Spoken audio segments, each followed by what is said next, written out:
Good morning, everybody. Here we are in the Overflow office. This is episode 47. Sitting next to me, wow, it is Pastor Jeff Waterman. Wow. Didn't expect to see you this morning. I'm glad you're so excited. Right. I love it. Well, here we are. The Overflow podcast. How are you doing today, Jeff?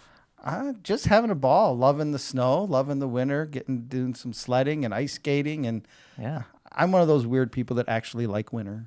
You are weird, actually, a little bit for that. I am. Everybody that lives in Michigan complains about the winter. And I'm like, well, there are states that don't have it. Yeah.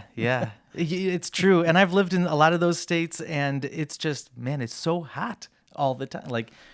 So you trade off. It's always a trade off, right? Yeah. My parents live in San Antonio, and they're like, how do you deal with it in January and February? And I'm like, well, how do you deal with it in August? Right. When it's 115 degrees. That's exactly right. Yeah. And you can't enjoy the outside at all. Right. It's kind of similar now. Yeah, except I can go outside. I can bundle up. And we had the grandkids over Sunday after church, and we were sledding, cleared off the ice first, and we were ice skating and playing hockey. And no one was cold.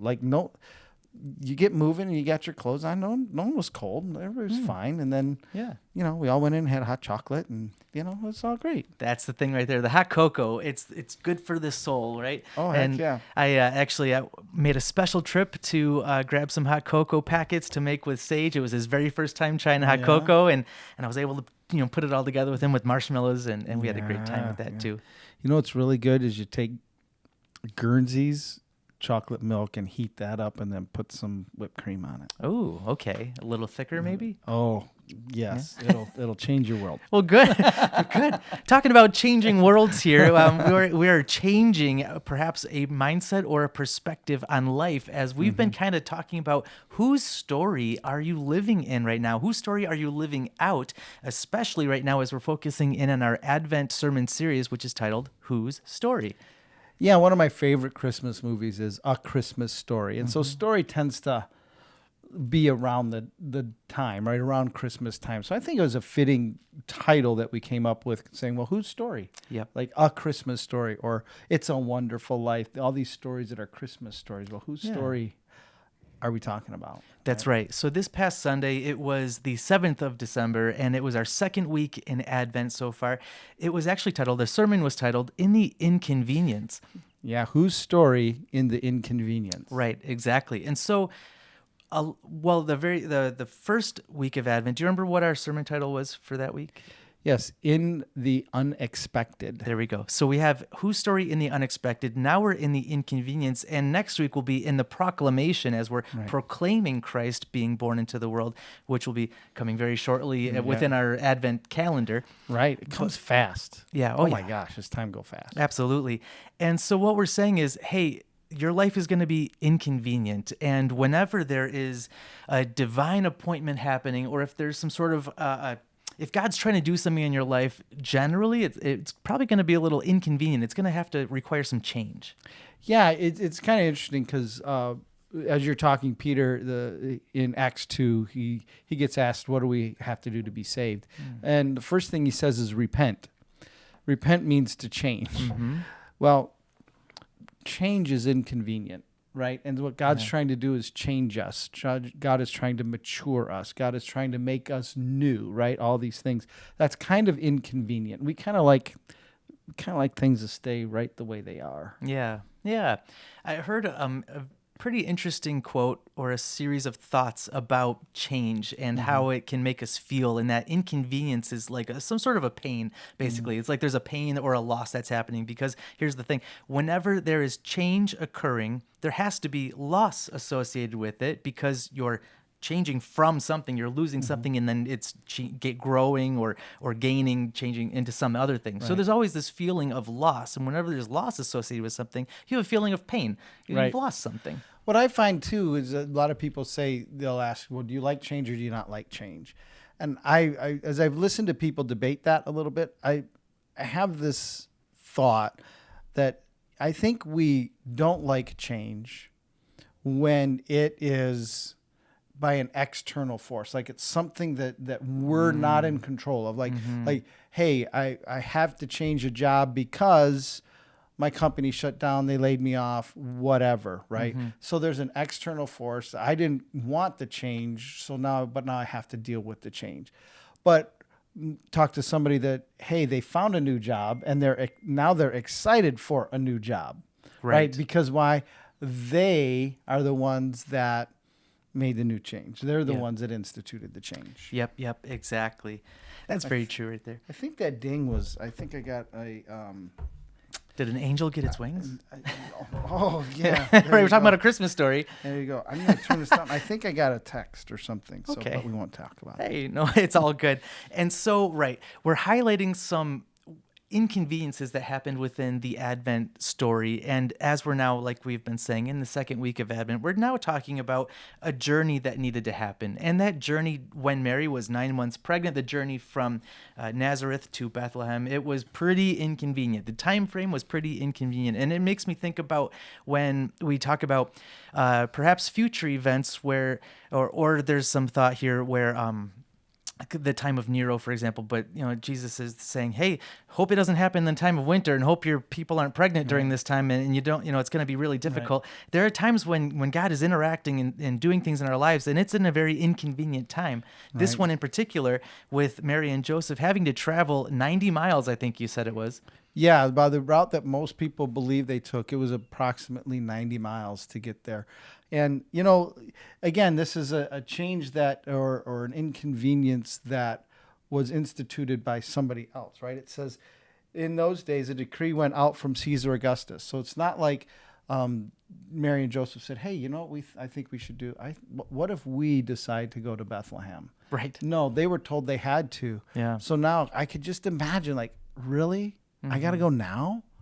Yeah, there's a big disruption that's happening within culture at this time in the entire region of the Roman Empire, right? And this is a divine orchestration. That's the phraseology that you used on Sunday that really had to, we're going to uproot and disrupt business and mercantilism and just everything that's going on within their region in order to make sure that these prophecies are taking place to get Mary and Joseph where the Savior was meant to be born.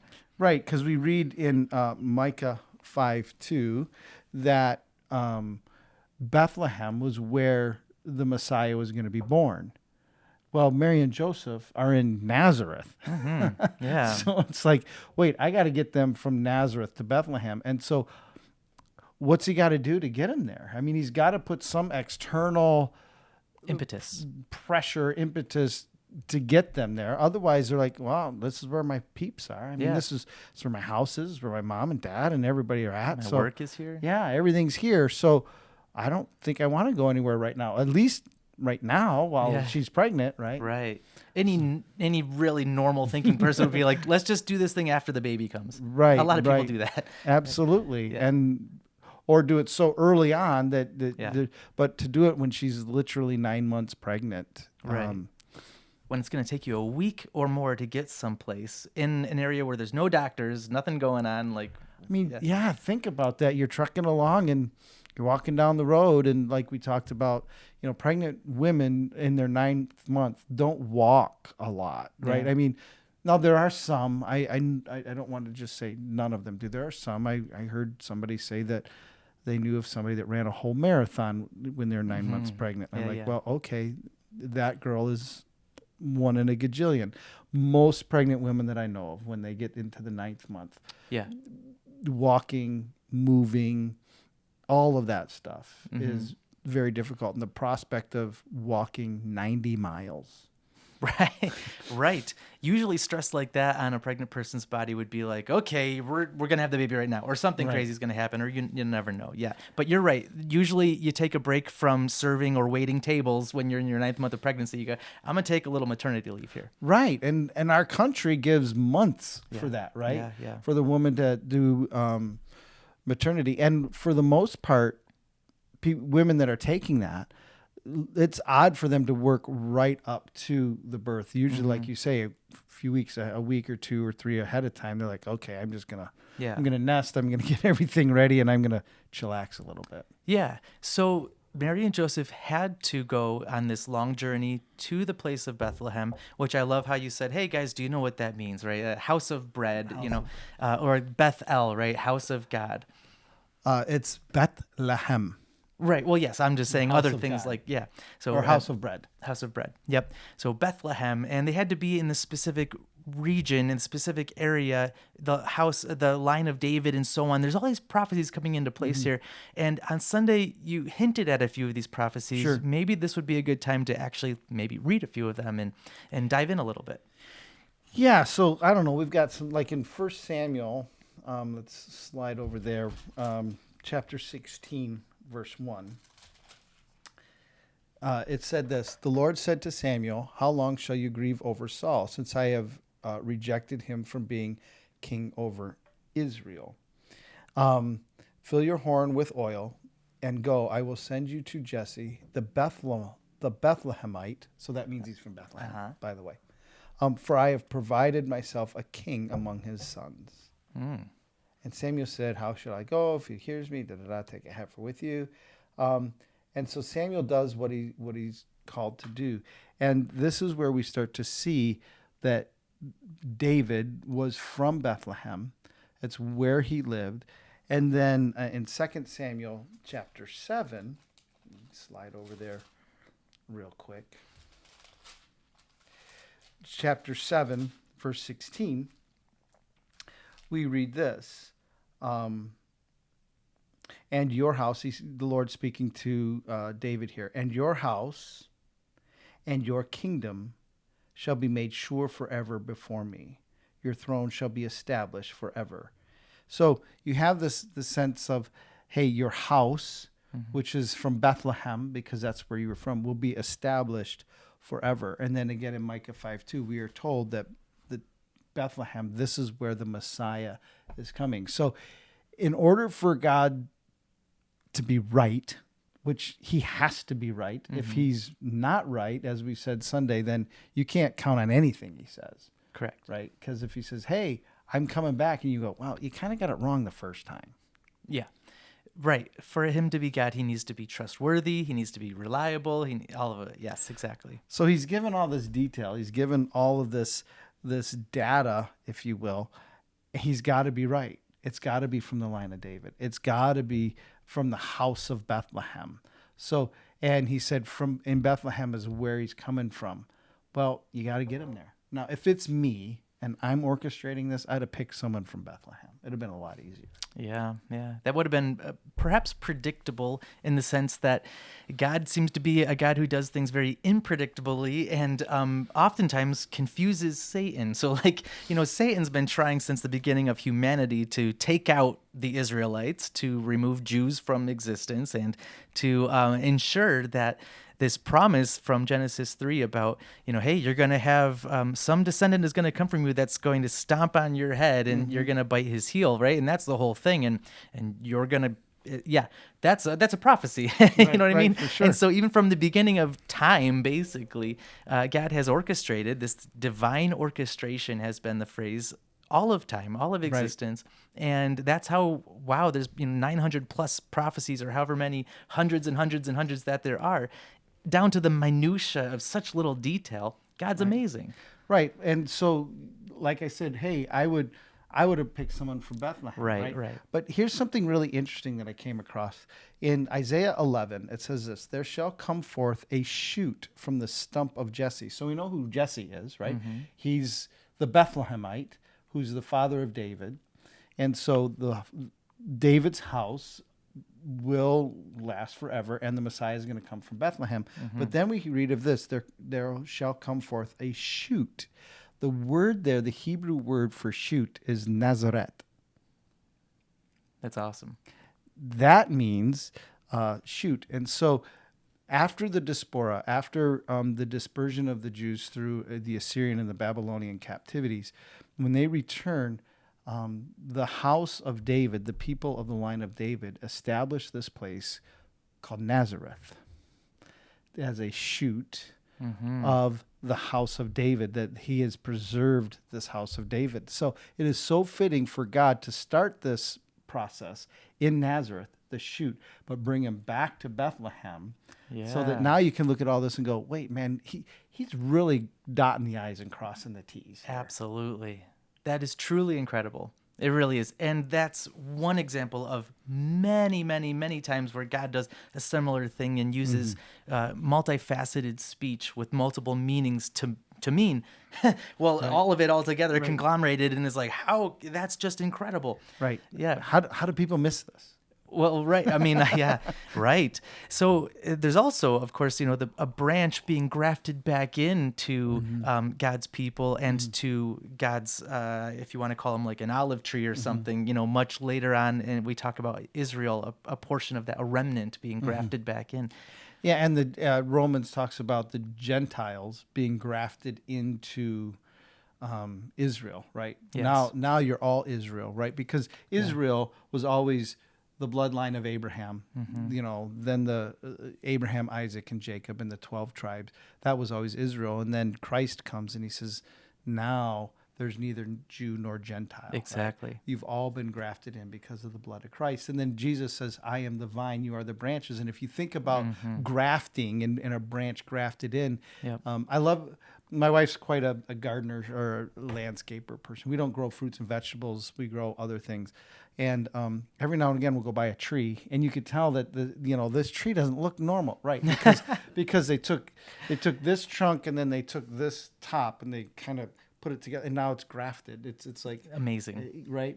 And so you kind of get that picture that, hey, there's a new Israel now. It's been grafted in this shoot. This branch has been grafted. So that's it's right. pretty cool. Very cool. The old Israel, represented by perhaps the fig tree, is now no longer bearing fruit. Right. And now it's a different tree. There you go. Yeah. Well, we're getting all kinds of down roads there. Yeah, for sure. So, So, yeah, God has to be right. I mean, back to this thing. He's got to be right, and he wants to show that he's right. So he's got to start in Nazareth because he wants to be able to link these two things together. He has to have the child born in Bethlehem because that's what he's promised to happen. Has to be of the house of David, because that's what he's promised to happen. So how am I going to get some Nazarites, some people from Nazareth of the house of David down to Bethlehem, the house of David? I got it. An empire-wide census. We'll make everybody move. Yeah. Wow. Big impact. I mean, truly, for 99.9% of all the other population, why do we have to do this right now? And then it's like Mary and Joseph. That was the reason. This stinking government, this government oppression. Right. I mean, all the things that we hear today about, governmental oppression and all these laws and all this stuff. Again, I'm not here to talk politics, but we're so fast to say those stinking governments, but even a government that is not necessarily thinking about God, and we know Rome was not thinking about God. God is still using them in his orchestration so that his promises could come true. Yeah, absolutely. Multiple times throughout Scripture, it talks about how God is the one who puts certain rulers into positions and gives them the thoughts of their mind and directs them and so on and so forth. Yeah, pretty wild stuff. And so, is there anything else that perhaps you would have liked to have spent some more time on throughout this past Sunday service about those prophecies? Jeremiah, for example. Yeah, I know I referenced Jeremiah 29:10, and we referenced that even in the timing, right? Even in Daniel, what we find in is that he gives this 70 weeks, right? These 77s. Yeah. And so he's there at the end of this captivity. Well, how did he know it was coming to an end? Because Jeremiah says the numbers I have assigned for you, the number I have decreed for you are 70 years. And then you're going to go back. And then the angel comes and says, all right, now here's when the Messiah is going to come. And most scholars see that the first 483 years, 6 of the 770s, happens, and that lines up right with Christ entering into Jerusalem on Palm Sunday. Now, what's interesting is if you take the route that Mary and Joseph took most people believe that Mary and Joseph took from Nazareth, they would get over to the Jordan River. They would come south along the Jordan River to about Jericho, and then they would turn west. they would go through Jerusalem before they would get to Bethlehem. Okay. And they would enter Jerusalem through the east gate, which is the same gate that Jesus enters on Palm Sunday. Yeah. So just so many cool things, and it lines up right exactly with the timing. That God knew what time this had to happen. We're going to talk a little bit about the Magi, the wise men, right? The kings, or we three kings of Orient are bearing gifts. We traverse afar, right? Right. Like, how did they know to be looking? How did they know that there's going to be a star coming? How did they know that? Well, because Daniel's timeline, God's timeline through Daniel, points them to this exact time. And when we get to, they ask Herod, like, where's the king? The Pharisees go, well, he's supposed to be born in Bethlehem. So all of this orchestration he has to do so that there's nobody misses it. Nobody goes like, oh, this didn't really happen. Right? Yeah, yeah. And speaking of orchestrating things, the stars needed to have been aligned in such a way, however many thousands of years before that point, to line up to where they needed to be, so that star was there at the right time. Exactly, because they're able. And what I find fascinating now is there's studies where with all of our technology, you can start turning it backwards. Back. Yes, and you can see where the stars were lined up, and there's some fascinating research on that. Actually. It really is. Yeah, it really is fascinating. I encourage you guys to go onto YouTube and search for that stuff. The constellations were in such a place where Virgo or something was, and then the planets aligned. Yeah, amazing, truly amazing. Yeah, and when we read in the Bible that the star moved, people are like, stars don't move. But planets do, and planets sometimes to the naked eye look like stars. And there were some super cool maps where planets, from our perspective, looks like they're literally like dancing, right? Wow. If you watch it and you chart it out. We bought our grandson a pretty sweet telescope. He's super into astronomy. And so we wanted to get him a real deal telescope. Right. And I've never had a real deal telescope. I had one of those cheap ones that look like, I don't know, like a pirate's telescope on a tripod. Yeah. Oh, I know this well. This is buying a toy for your son that you're also going to get a lot of enjoyment out of. Well, this, Right. This one we didn't buy a toy though. We bought a real deal one, right? Yeah. And so one of the things is we were looking at Jupiter. And so we're looking, and I would get it in the eyepiece, and we got it zoomed in, like, because it's got to be pretty tight to get to Jupiter, right? And then I'd say, okay, Roman, look, and he goes, I don't see anything. Well, it moved. Oh, okay. Because it's moving and we're moving. Mm-hmm. And okay. so when your degree of ability to see it is so narrow, you got to keep following it across the sky. That is wild. So planets move, and it appears when we pulled away from the telescope, it looked like a star, but it was really Jupiter. Wow. We're moving. It's moving. Things are going. And so when you read of these things, and man, they can dial it back. It's pretty amazing what God orchestrated so that people could know all across the globe, all different walks of life. This is the deal. This is the real one. Yeah. Yeah. I like the part of Scripture as well where it talks about angels and prophets of years have longed to know the results of all these prophecies, to what it's going to culminate in the person that's going to be the Messiah, and so on and so forth. And they're all waiting for this information. And we're on that side of eternity, or the timeline of our earth, to know that, to have that information now, to see the 2020 hindsight of like, oh, wow, he did it that way. Oh, that prophecy ended up that way. That's incredible. Right. And it never really is the way that I would have done it this way. Well, it's a good thing you're not God. That's right. That's right. You probably missed a few dots and crosses and all that kind of stuff. Truly amazing. The divine orchestration to me is fascinating. The more I dive into it, the more I'm like, and it's not convenient, right? Poor Joseph and Mary. They get to travel for 90 miles by donkey and foot, 9 months pregnant. Yeah. That's not what they wanted to do.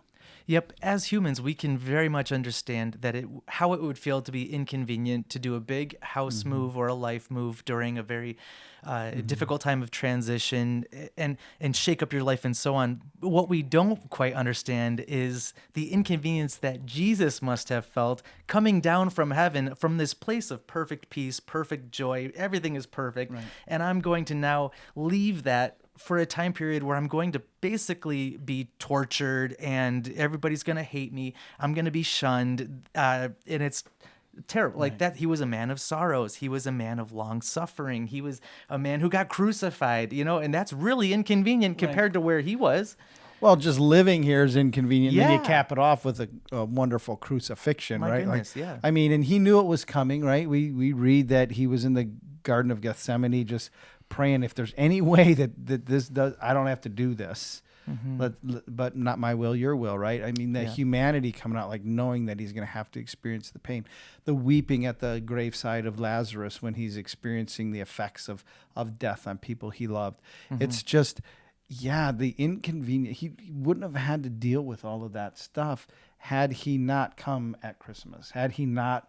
And we said Sunday that divine revelation is inconvenient. It was inconvenient for him. It was inconvenient for Mary and Joseph to reveal the God of the Messiah, the King of Kings, the God of all eternity this way. It was really inconvenient. Yeah. Yep. So if I could take maybe a 30,000-foot view on that service from this past Sunday, and we're talking about how these inconvenient disruptions open up the door to God's blessing in our lives, and also how obedience into the direction that God's giving us, it begins the path towards purpose, the purpose that God has for our lives. What could we do then if we are called to share in the sufferings of Christ?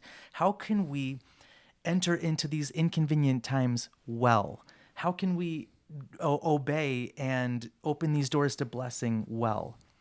Well, Ben, I think that's a great question. And I think that's a question that, quite frankly, a lot of people or everybody struggles with because nobody likes inconvenience. So I think I think we're going to sound like a broken record here. It's a lot of being willing to be honest with yourself and ask yourself some very difficult questions like, okay, I sense I'm supposed to do this, but I don't want to. Whose story am I trying to write? Am I doing this simply because I don't want to do it? Or am I not doing this because that's not what I should be doing? And I know that's okay. So we have, from time to time, we have people get sick here at the well, and sometimes that sickness wins out of the flesh, right? And they end up passing away. Mm-hmm. Guess what I never want to do is go visit them while they're dying. No one wants to do that, right? It's inconvenient. I've got to take time out of my life. I got to drive over there. I'm going to feel sad. I'm going to, you're confronted with mortality. You're going to feel all of those things. However, when I step back and I go, why don't I want to do this? Well, it's simply because I don't want to be inconvenienced. I don't want to be made uncomfortable. Yeah. So then when I surrender that, when I say, okay, not my will, Lord, but yours, and I get in the car and I carve out time and I go over there, the time is always so sweet. The time is always so glorious, and it's always so well received, and it's so ministering to people. So all of a sudden, God's glory comes through. Not my glory. God's glory comes through. God's majesty can come through as we take ourselves and we step down and we go, wait a minute, not my will, but your will. Not my convenience, but your purpose. And when we ask that question, when we're willing to press into a little bit of inconvenience, man, it's amazing what God can do. Yeah. I don't know if that makes sense. Yeah, oh, for sure. I'm hearing, I suppose, a lot of humility and surrender, because it's putting others before yourself, right? Selflessness. Well, isn't convenience always about self? I mean, yeah, like I don't want to drive all the way to the grocery store, so I'll stop at the convenience store. Right. I don't want to deal with the crowds. So I'm gonna, it's the convenience store. It's 5 more minutes down the road. It's right here, right? It's so inconvenient. What does that mean? It makes it easy for who? Me. Yes, exactly. Yeah. Right. So then I kind of wish we had those bracelets back again, the WWJD bracelets. You guys remember those out there? What would Jesus do? And that really needs to be our mantra all the time. Well, for sure. Why do you call me Lord, Lord, not do what I do? Yeah. I want to do what I tell you to do, right?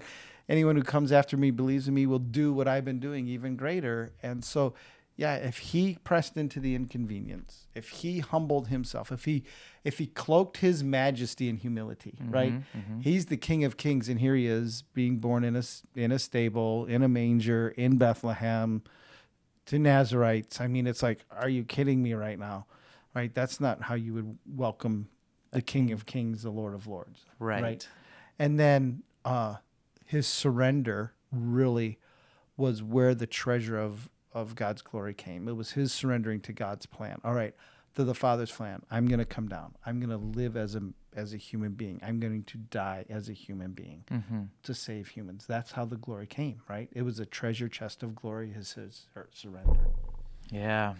So we're looking forward to this coming weekend where we're going to be talking about the proclamation of this coming king, this king that is the maker of all heaven and earth, the one who is alive today and was alive before the earth even came about to being, came into being this little flesh bag. It's us, flesh and water and blood and like pain and, like hardship, and lived as the only God could have lived, in righteousness, in goodness, and taught us all of the things that we need to know that are good for life and for edification and so on, right? And then for sanctification, we're going to be talking about the proclamation of this king this coming Sunday. Yeah, we're going to look at Simeon and Anna and the wise guys. Yeah. The wise men. The wise guys. Yeah. I like that. That's good. So we'll take a look at those and see what lessons we have to learn. I think it should be fun. Yeah, I'm excited for what you're going to bring this coming Sunday. Me too. Good. Well, there you go. So we did a little bit of a deep dive, just a tiny little taste here and there into some prophetic, some verses and some scripture. So if there's anything that you guys think that we maybe missed out on or should have or could have spoken on a little bit deeper or clearer on, or if you have other verses that you would like for us to kind of dive into as well, please do reach out. Let us know. There's a QR code as well right after this video on how to get involved. And ask us questions. We love your questions. Yeah, absolutely. Yeah. Yep. So we'll be looking forward to seeing you guys next week on our next Overflow podcast. It'll be episode 48 next week. Okay, we're getting close to 50. Yes, it's going to be. We need like balloons or something. Yeah. All right. Sounds great to me. Well, everybody out there, enjoy your winter weather. See you later. Merry Christmas.